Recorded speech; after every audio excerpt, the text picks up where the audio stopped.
Good morning, students. Welcome back to my YouTube channel. Today, we will be continuing with chapter number 4, 12th Commerce OCM, Organizing, part 3. In the first two parts, we have already got across with the basic information of organizing and the organizational structure. In the organizational structure, we have already learned about linear organizing. So today, we will be going with functional organization. Okay, so next organizational structure is functional organization. Now, what is functional organization? Let us see. Linear organization gives more importance to the department than work. Linear gives more importance to department rather than work. This is the greatest limitation of this kind of structure. This means the greatest limitation of linear structure is that it gives more importance to department rather than work. In keeping this limitation in mind, the work-based organization came into existence. Work-based organization means functional organization came into existence. The structure in which experts with specialized knowledge are given a special responsibility of a particular unit is called functional organization. What is functional organization?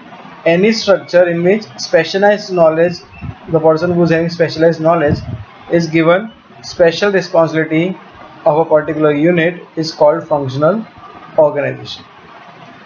Okay.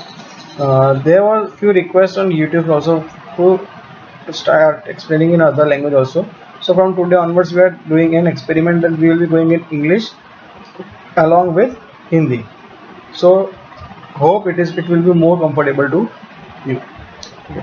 तो linear organisation, functional organisation क्या कहता है कि linear organisation जो हमने first वाला पढ़ा था उसके अंदर जो सबसे बड़ा ड्रॉबैक, सबसे बड़ा डिसएडवांटेज ये था कि वो वर्क को इम्पोर्टेंस देने की जगह डिपार्टमेंट को इम्पोर्टेंस देते हुए बनाया गया था, और डिपार्टमेंट के इम्पोर्टेंस देने की वजह से जो वर्क को जो इम्पोर्टेंस मिलनी चाहिए थी वो नहीं मिल पा रही थी. तो इसी लिमिटेशन को, इसी डिसएडवांटेज को दिमाग में रखते हुए, ध्यान में रखते हुए एक नया वे ऑफ ऑर्गेनाइजेशन स्ट्रक्चर बना, एक नया ढांचा बना, एक नया स्ट्रक्चर बना जिसका काम था वर्क बेस्ड ऑर्गेनाइजेशन. मतलब वर्क को इम्पोर्टेंस देते हुए, काम को इम्पोर्टेंस देते हुए ऑर्गेनाइज करना, और उसको नाम दिया हमने functional organisation.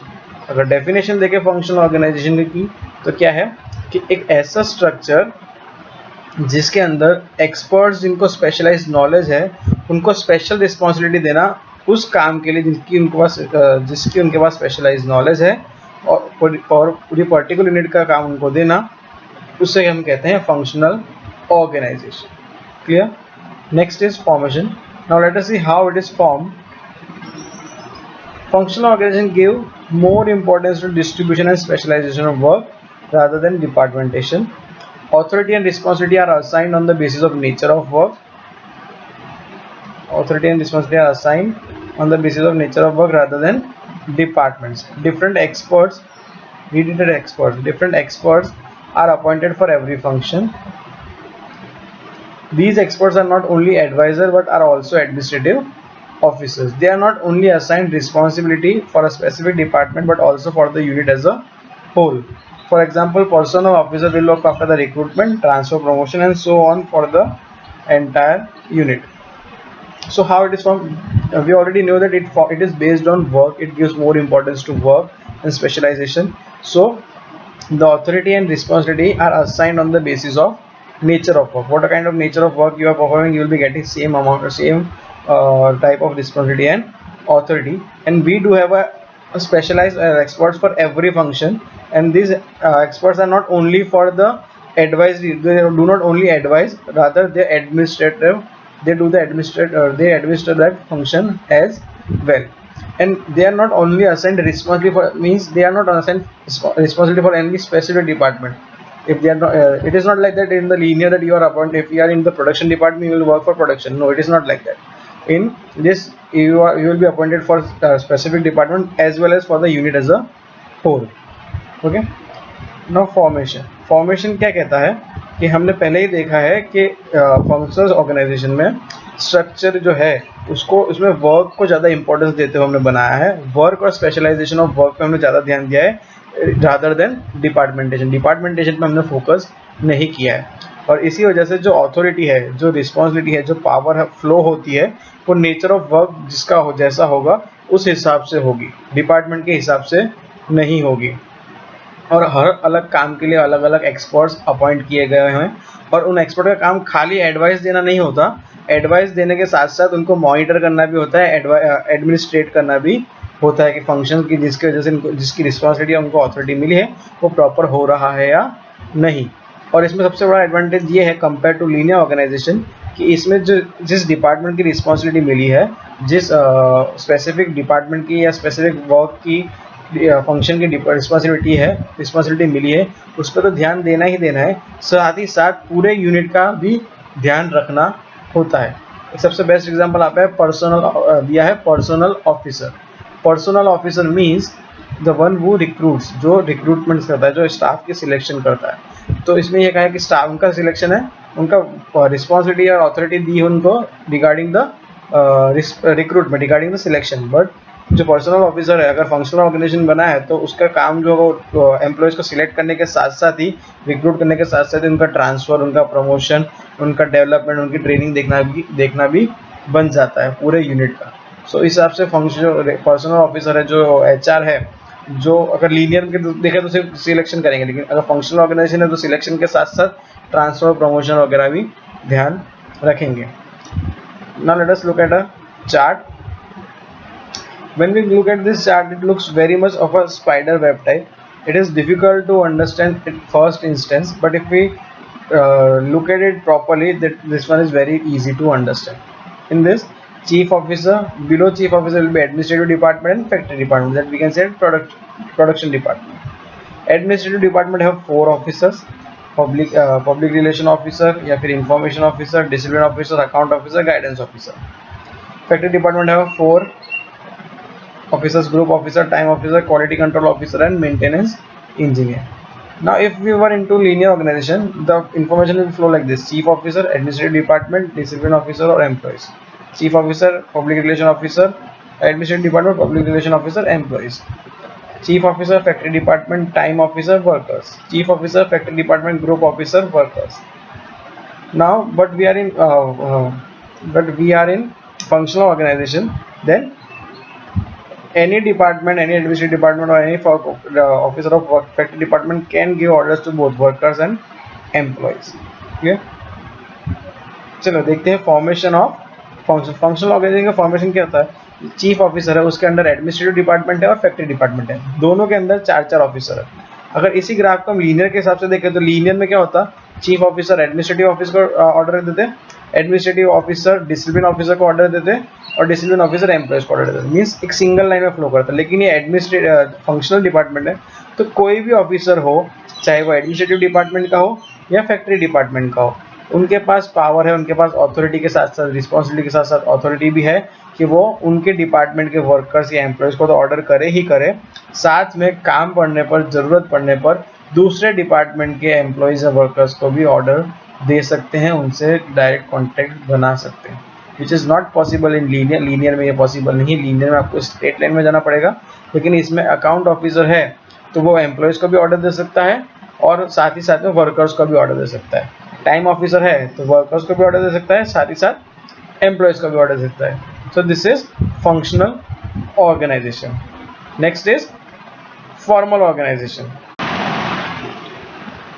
The next organization structure after the linear organization and functional organization is formal organization. Now what is formal organization? Let us have a look. Any structure which establishes mutual relations between a person and specific work. Between a person and specific work for the accomplishment of predefined goal is called formal organization. Any structure which establishes mutual relation, that means a relation between person as well as specific work, but the relation should be mutual, means from both the side a common goal or a common relation to be established for accomplishment or for achievement of a pre-decided goal or predefined objective or goal is called formal organization. Formal organization क्या है? एक ऐसा organisation structure, एक ऐसा structure जो कोई भी person यानी कि एम्प्लॉय और उसके काम के साथ एक म्यूचुअल रिलेशन बना दें।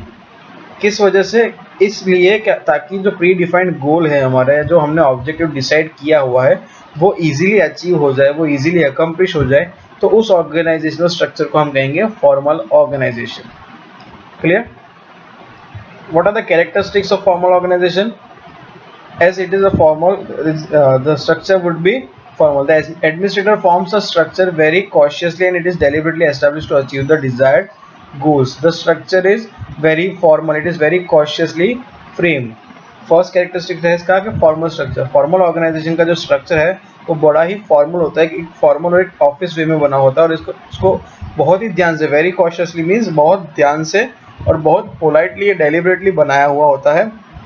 और इसके पीछे का एम एक ही होता है कि जो डिजायर्ड गोल है वो इजीली अचीव हो जाए। Next is inflexible.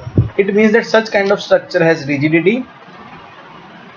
Various posts are created in different departments and these are mostly permanent. The places assigned to employees are non-changeable or non-alterable. So what is it is going to say that the structure, the formal structure is moreover of a rigid structure, inflexible structure, because somewhere the post created or somewhere the designation created are mostly permanent and they are non-changeable and non-alterable. Inflexible क्या कहता है कि जो organisation structure है, specially formal organisational structure जो है, उसके अंदर अलग अलग पोस्ट, अलग अलग डेजिग्नेशन क्रिएट किए जाते हैं जो कि मोस्टली परमानेंट टाइप के हैं, और इसी वजह से जो प्लेसेस असाइन की हुई होती है एम्प्लॉयज़ को वो ज़्यादातर नॉन अल्टरेबल या नॉन चेंजेबल होती है। जनरली हम देखते हैं कि जितनी भी कंपनीज हैं, सपोज स्कूल का एग्जाम्पल लेता है, जिस टीचर को अकाउंटेंसी दिया हुआ है पढ़ाने के लिए, उसको अकाउंटेंसी ही पढ़ाना होता है, वो जाके साइंस में फिजिक्स या केमिस्ट्री नहीं पढ़ा सकता।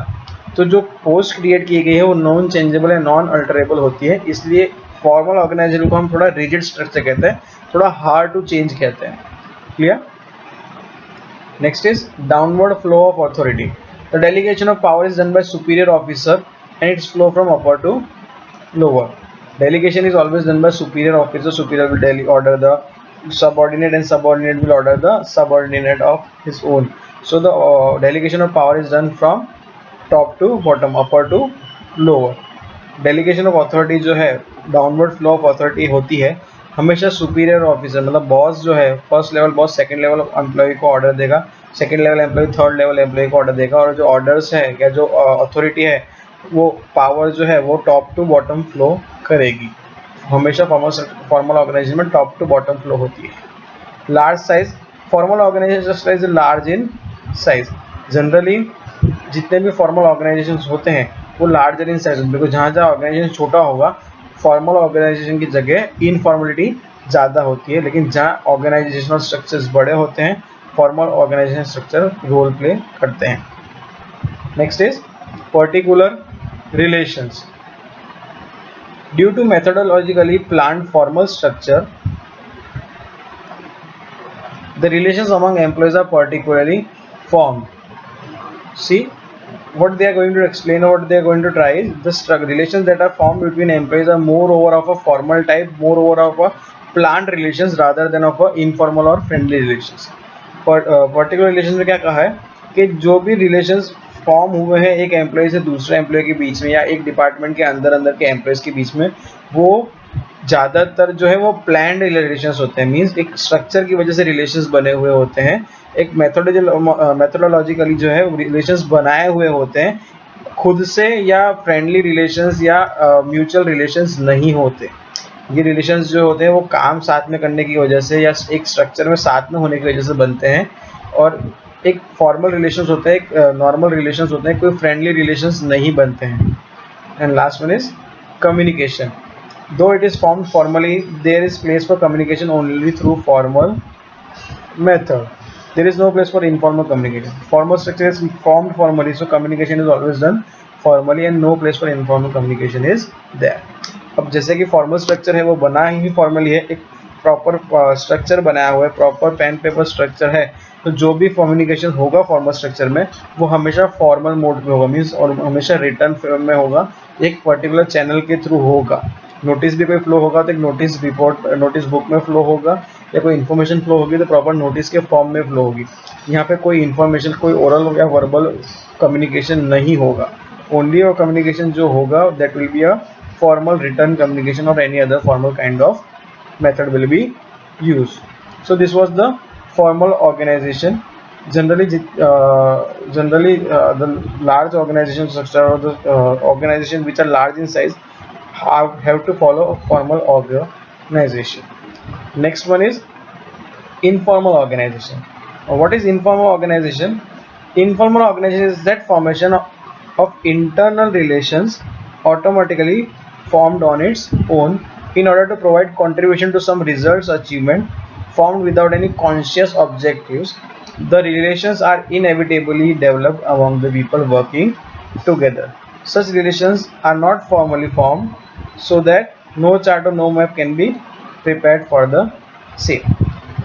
Now in informal organization, two things are main, that the relations or the organization is formed out of it is formed automatically out of internal relations. It is formed automatically out of internal relations of its own, and in order to provide in order to help someone or to provide contribution to someone, without any objectives, the relations are developed. Without any objectives, the relations are developed within the people working together, and such results formally formed. So we do not have any flow chart, or we do not have any map, or we do not have any process to define such kind of relations. Okay, so informal relation क्या कहता है कि कोई भी ऐसे relation जहाँ पे साथ काम करने की वजह से आपसी, जो कहते हैं कि आपसी रिलेशंस बन जाते हैं, इंटरनल रिलेशंस फॉर्म हो जाते हैं साथ में काम करने की वजह से, एक दूसरे को हेल्प करने की मोटिव की वजह से, बिना किसी ऑब्जेक्टिव्स को अचीव करने की वजह से।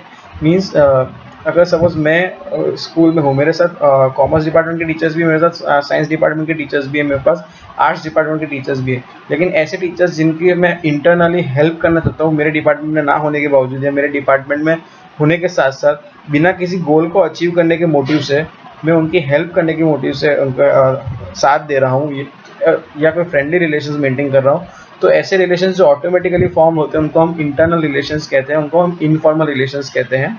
और जनरली जो ये रिलेशंस हैं वो उन लोगों के साथ ज़्यादा डेवलप होते हैं जो साथ में काम करते हैं। और ऐसे रिलेशंस जो फॉर्मली नहीं बनाए गए, किसी ऑर्डर के थ्रू नहीं बने गए, तो मुझे कोई फोर्स नहीं कर सकता कि मुझे किसके साथ रिलेशंस रखने हैं या किसके साथ रिलेशंस नहीं रखने। तो ऐसे केस के अंदर जो भी इनफॉर्मल ऑर्गेनाइजेशन है उसका स्ट्रक्चर कोई प्लान्ड स्ट्रक्चर नहीं होता। We do not have any planned structure for informal organisation.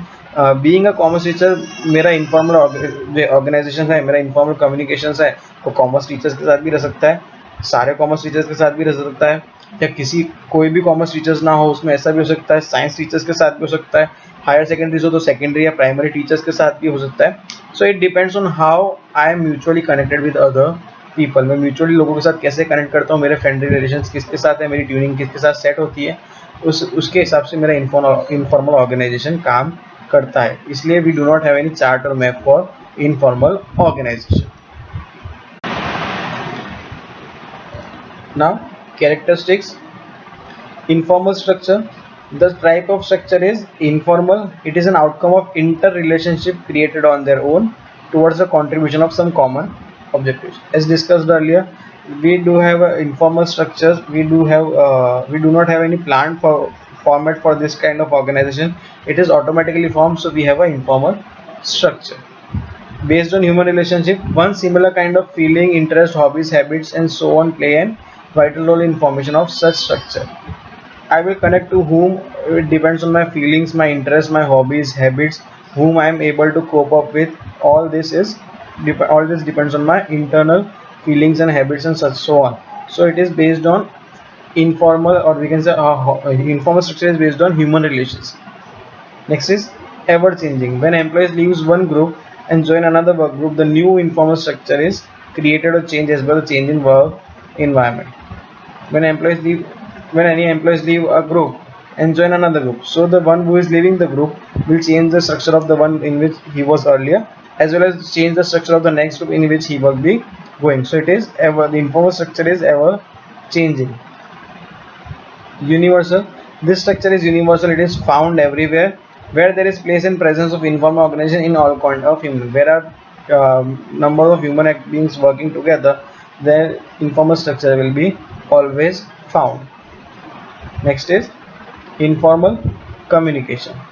When the communication is informal, it is done through oral communication. Means oral communication is more preferred, and we have more chances of opinions and less fact in it. When we are communicating with someone with oral, so we will provide more opinion, we will provide more views rather than providing facts and figures. Size, small size. The size of informal organization structure is usually small because the whole organization is divided into many small informal groups. Means if an organization is having 80 employees, so there are more chances of having 5 to 7 groups of 8, 10, 8, 10 or 7, 8, 7, 8 employees rather than having 2 or 3 groups of 30, 40 employees. Clear? Lack of control. In this kind of communication structure, no kind of control can be maintained, as person develop his circle with co-workers as per the needs. The structure is formed automatically, so there is no kind of control over the organization. It is formed automatically. It works as per the emotions, as per the needs of the co-worker. And last one is complementary structure. This communication is developed from formal structure, hence it can be said as complementary to informal, complementary to formal structure. This is formed due to formal structure. That means the peoples are forced to work together or are bound to work together as per the formal organization. So it can be said complementary structure to formal structure. This is an important point. It is asked for 1 mark question many times in boards. So informal organisation है, उसकी characteristics एक बार देख लेते हैं, go through कर लेते हैं. First thing is informal structure. Informal structure बना ही इंफॉर्मेशन इंटर रिलेशनशिप की वजह से है, उनके कॉमन ऑब्जेक्टिव्स के साथ काम करने की वजह से है, तो ये इनफॉर्मल होता है. इसमें कोई फॉर्मल या प्लान स्ट्रक्चर नहीं होता है. Next is based on human relations. आप किसके साथ कितना कनेक्ट करते हो, ये आपकी फीलिंग्स, इंटरेस्ट, हॉबीज या हैबिट पे डिपेंड करता है. तो ये सब चीज़ें एक वाइटल, एक इंपॉर्टेंट रोल प्ले करती है कि आपका ग्रुप कैसा होगा, आपका इनफॉर्मल ऑर्गेनाइजेशन स्ट्रक्चर कैसा होगा. Ever changing. सपोज एक ग्रुप में 4 से 5 एम्प्लॉयज़ है, दूसरे ग्रुप में 8 से 10 एम्प्लॉयज़ है. तो अगर कोई एक ग्रुप से एम्प्लॉयज़ पर्टिकुलर एक ग्रुप ए को छोड़कर ग्रुप बी को ज्वाइन करता है या ग्रुप बी के साथ ज़्यादा कनेक्ट करने लगता है, तो जो ग्रुप ए है उसका स्ट्रक्चर भी चेंज हो जाएगा और ग्रुप बी है उसका स्ट्रक्चर भी चेंज हो जाएगा. तो इनफॉर्मल ऑर्गेनाइजेशन का स्ट्रक्चर हमेशा एवर चेंजिंग होता है. Next is universal. यूनिवर्सल किस लिए कहा गया? जहाँ पर भी नंबर ऑफ एम्प्लॉयज़ काम करेंगे, फॉर्मल स्ट्रक्चर के साथ साथ एक ऑटोमेटिकली एक प्रेजेंस ऑफ ह्यूमन होगा, जहाँ पे भी एक छोटा स्ट्रक्चर्स, छोटे ऑर्गेनाइजेशनल स्ट्रक्चर्स बनने लग जाएंगे. हमेशा इनफॉर्मल स्ट्रक्चर्स मिलेंगे आपको. That is why it is known as universal process. It is found everywhere. Next is informal communication. Informal organisation है तो ज़्यादातर कम्युनिकेशन जो है वो इनफॉर्मल होगा, मीन्स वर्बली या ओरल होगा. और जब हम वर्बली या ओरल कम्युनिकेशन करते हैं तो हम ज़्यादातर अपने व्यूज़ प्रेजेंट करते हैं रादर देन कि हम हमारे फैक्ट्स या नंबर्स प्रेजेंट करें. Next is small in size. जितने ऑर्गेनाइजेशन स्ट्रक्चर होंगे फॉर्मल के अंदर भी, जितने इनफॉर्मल होंगे वो जनरली स्मॉल साइज के होते हैं. एक ऑर्गेनाइजेशन के अंदर अलग अलग छोटे स्मॉल साइज के इनफॉर्मल ग्रुप्स डिवाइडेड होते हैं. Next is lack of control. Automatically form structure है, किसी ने कोई फोर्स करके बनाया हुआ नहीं है. अपनी फीलिंग्स, अपने इमोशंस के साथ कनेक्ट होकर ये ग्रुप्स बनते हैं. तो किसी भी तरह का कंट्रोल इस पर हम नहीं रख सकते. कोई भी बाउंड नहीं होता एंट्री के लिए, कोई भी बाउंड नहीं होता एग्जिट के लिए. So it is know kind of control can be maintain. और एक पर्सन जो एक एम्प्लॉयज़ है वो खुद ही को वर्कर के साथ अपना सर्कल डेवलप करते हैं as per the needs. And last is complementary structure.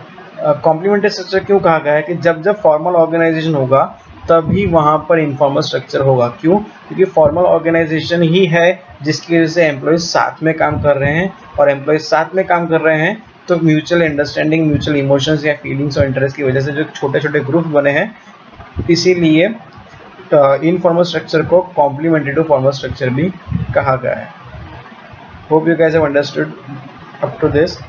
Matrix organization and decentralization will be continuing in the next part. Till then, read this properly, go through this video properly, make notes, and stay home, stay safe.